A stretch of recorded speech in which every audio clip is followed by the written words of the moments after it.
Oke, selamat datang semuanya. Kali ini kita akan bahas sesuatu yang serius tapi penting banget, yaitu soal bahaya dari harta haram. Dan ini dampaknya bukan cuma buat diri kita sendiri loh, tapi juga buat keluarga, buat orang-orang yang paling kita sayangi. Nah, untuk mulai, coba deh kita renungkan satu pertanyaan ini. Di tengah kesibukan kita, di tengah tekanan buat cari nafkah, pernah nggak kita berhenti sejenak dan berpikir, apa sih sebetulnya harga yang harus kita bayar dari rejeki yang nggak berkah itu? Oke, sebelum kita kupas tuntas dampaknya yang macam-macam itu, penting banget nih kita samain dulu persepsi kita. Sebenarnya apa sih yang dimaksud dengan harta haram itu? Nah, ini dia poin utamanya. Harta haram itu ternyata luas banget cakupannya. Jadi ini bukan cuma soal uang hasil nyuri atau merampok ya, tapi semua, sekali lagi semua, kekayaan yang didapat dari cara-cara yang dilarang syariat. Contohnya, ia menipu pas jual beli, korupsi, sampai praktik suap atau yang kita kenal dengan istilah rishwah. Dan ini bukan aturan main-main, karena Al-Quran sendiri udah ngasih peringatan yang super jelas dan tegas. Kita dilarang keras untuk istilahnya memakan harta orang lain dengan cara yang salah. Apalagi sampai pakai harta itu buat nyogok penguasa, biar bisa dapat keuntungan yang jelas-jelas dosa. Ini udah warning keras. Oke, sekarang kita udah tahu definisinya. Terus, apa akibatnya kalau kita nekat? Kita mulai dari yang paling personal, paling dalam dulu, yaitu efeknya ke hubungan kita langsung sama Sang Pencipta. Ini dia salah satu akibat yang paling ngeri dari harta haram. Doa kita jadi mental. Kayak ada tembok tebel banget yang gak kelihatan yang menghalangi doa kita buat sampai ke atas. Hadis ini benar-benar nonjok ya. Coba bayangin ada orang udah capek-capek safar, penampilannya kusut, udah ngangkat tangan tinggi-tinggi, mohon sekhusyuk-khusyuknya, ya Rob, ya Rob. Tapi makanannya haram, minumannya haram, pakaiannya haram. Semua yang masuk ke badannya haram. Terus Nabi bertanya, gimana doanya mau dikabulkan? Ini menunjukkan betapa fatalnya efek harta haram itu. Dan ternyata masalahnya bukan cuma doa yang gak tembus loh.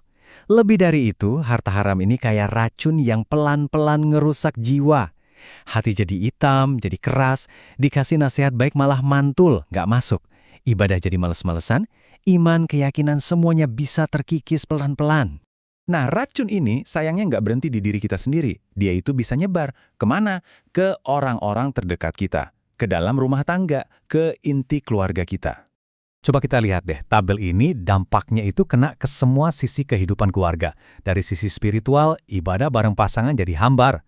Sementara hati anak-anak jadi gelap dan susah nerima kebenaran. Terus, psikologisnya. Suami istri jadi gampang cemas, curigaan. Anak-anak, wah, kompas moralnya bisa rusak, bisa-bisa menganggap korupsi itu hal biasa. Ujung-ujungnya, dalam perilaku sehari-hari, rumah jadi panas, tegang terus, dan anak jadi susah diatur, suka ngebangkang. Mungkin ya secara angka di rekening kelihatannya banyak. Rumahnya gede, mobilnya bagus, tapi ada satu hal yang paling krusial yang hilang, yaitu barakah. Keberkahan. Itulah nilai tambah dari Tuhan yang sebetulnya bikin semuanya jadi tenang, cukup, dan baik. Gimana rasanya kalau barokah hilang? Ya gitu, uang kayaknya ada terus, tapi kok habis terus nggak jelas buat apa. Masalah di keluarga nggak kelar-kelar, ada aja yang baru. Anak-anak jadi susah dibilangin, suasana rumah jadi nggak nyaman, gelisah terus. Harta yang banyak itu nggak bawa ketenangan, cuma ninggalin beban pertanggungjawaban nanti. Oke, tadi kita udah bahas dampaknya di dunia. Tapi ini belum selesai. Peringatannya sekarang naik level ke ancaman yang paling puncak, nasib kita di akhirat kelak. Contohnya, praktik suap. Ini bukan dosa biasa. Saking dibencinya perbuatan ini, sampai-sampai ada laknat khusus yang menyertainya. Dan coba perhatikan baik-baik deh, yang dilaknat itu bukan cuma yang ngasih suap sama yang nerima. Bahkan makelarnya, orang tengahnya yang bantu ngurusin, itu ikut kena juga. Ini nunjukin betapa sistemik dan seriusnya dosa ini. Dan mungkin ini adalah peringatan yang paling bikin bulu kuduk berdiri. Ada kaitan langsung antara tubuh kita dengan apa yang kita konsumsi. Hadis ini bilang setiap daging yang tumbuh dari sumber yang haram, maka api neraka lebih pantas untuknya.